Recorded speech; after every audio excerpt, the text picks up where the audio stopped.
Plants vs. Zombies. This game is probably one of my all-time favorites for multiple reasons, but the main one is I like plants. Anyway, I've always wanted to try a speedrun, so that's exactly what I did here. Epic! The first few levels are the easiest ones. Due to them being tutorials, I finished them very fast. The main thing I did strategically was place pea-shooters further out, so it took less time for the peas to hit the zombies. Level 3 introduces the conehead zombie, which is a bit tougher to deal with, but isn't very difficult. Once I got the cherry bomb, I started placing them during waves to clear them out super quickly.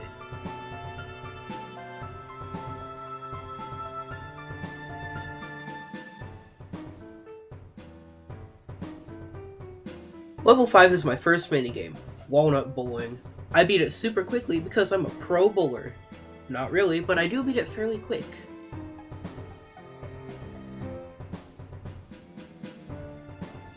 The rest of the front yard day levels are pretty basic. I don't really do anything new other than dealing with new and strong zombies.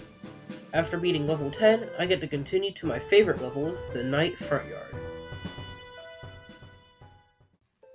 Although this segment is my favorite, it kinda sucks because my sunflowers don't produce sun nearly as quick. To counter this, they gave me a sun shroom. Although it doesn't make as much sun at first, the quicker production makes it the better choice still. Also, if you happen to notice that a lot of the zombies have mustaches for some reason, they always have. You're just remembering the game wrong. A little fun fact, did you know mushrooms aren't plants? They aren't animals either. They exist in a third kingdom.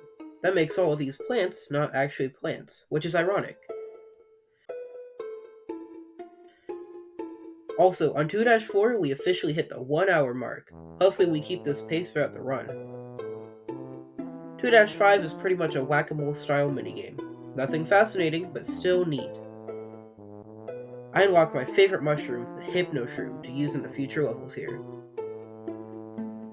The next couple levels aren't too exciting, but I do get the Doom Shroom, probably the strongest explosive in Plants vs. Zombies. 2-9 is pretty fun to watch sped up due to how fast my screen gets filled with fume shrooms. Other than being the last level, 2-10 really isn't much to write home about. World 3 is a pool level, where I have to get a whole new genre of plant again. I also can't use any of the mushrooms I just got, which, in my opinion, is sort of poor level planning. Overall, though, World 3 is pretty good in terms of the plants you get. A few of my favorites like the squash and the tona are found here. As you can tell, this is where my playstyle switches from coordinated to chaotic. This isn't on purpose, I'm just kinda bad at Plants vs. Zombies. Another one of my favorite plants, the 3-peater, really helps with these levels overall. The 3-lane coverage makes it harder for zombies to eat. Other than an unlucky lawnmower waste, this area is fairly easy to counter. The main problem is the scuba zombies, who are hard to hit as they hide underwater. This minigame is really weird, and I don't fully get the point of it, but I fly through it, so who cares. I'm going to use this time to promote my Twitch channel, because it's my video, and I can do what I want. I'm planning on streaming on there a lot this year, with games like Stardew Valley and Minecraft, so feel free to check it out. I'll link it in the comments, but it's also linked on my channel. With Spikeweed unlocked, I can pull a strat I use a ton. All I do is put a spike in front of a walnut and it stops zombies. Not overly OP, but it's good, I guess.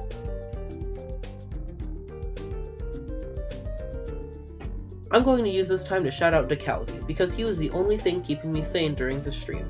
At this point, it's like midnight, so I really appreciate him. Thanks, Decalzy. Also, this video isn't sponsored by NordVPN, but if they want to get a hold of me, I'm not stopping them. I think during this segment, Decalzy's starting to lose his sanity, because he keeps talking about spying on me. Kinda creepy, Decalzy. 3-10 marks the last of the fun levels for me, as the rest kinda suck. The final day pool level goes pretty well though. Although World 4 sucks, I actually get to use my mushrooms again. Overall, the first level goes great. Same with the next 4 levels actually. My problems don't actually start until now. That's 4-6 if you weren't paying attention. 4-6 is a pain. I have to use this weird pea shooter thing to counter miners, and that's literally all they're good for. An extra problem is not being able to see where they are due to the stupid fog stuff in front. The rest of these levels go fairly smooth, except for my arch nemesis, the Pogo zombie. No! It doesn't really mess me up that bad actually, at least for now.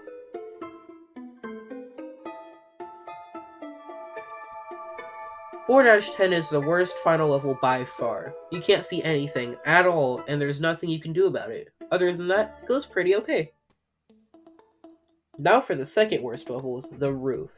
The roof is overall in an okay zone, but due to it being, well, a roof, most plants can't hit over it. I do come up with a strat though. You see, the starfruit shoots in 5 different directions and can counter the roof. I decide this is an amazing plant, and then I immediately don't, because it's terrible. Although the roof levels are pretty bad in general, I counter them okay. If I get overwhelmed, I use an ice shroom and then I'm good. On 5-4, I was doing pretty rough, honestly. I had an entire row exposed for a while, until my biggest enemy, the Pogo zombie, shows back up and makes this level my first wasp. Surely that won't mess up my run, right? Also, based on DeKalzi's chats, you can probably tell that it's getting really late. I think it's 1 AM at this point, but we're on the final stretch, only 6 levels left. Everything goes fairly smooth from here. Even the big, bad gargantuan zombie wasn't too big, or bad. Level 5-9 is the complete opposite of this though. I end up needing to reset the whole level even. On to our final level, the boss fight. Looking at it now, it seems to be going pretty decent, but it doesn't feel like that when you've been playing for 5 hours straight.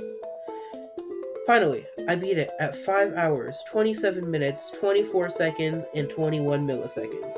That sounds decent, but how did I do compared to everyone else? Yeah, I'm not gonna lie, I did pretty bad. I got a whopping 249th place, which is about 2.5 hours behind first. That does put me in the top 16% of PvZ speedrunners though. Okay, 20 likes and I'll do an attempt 2. Thanks for watching.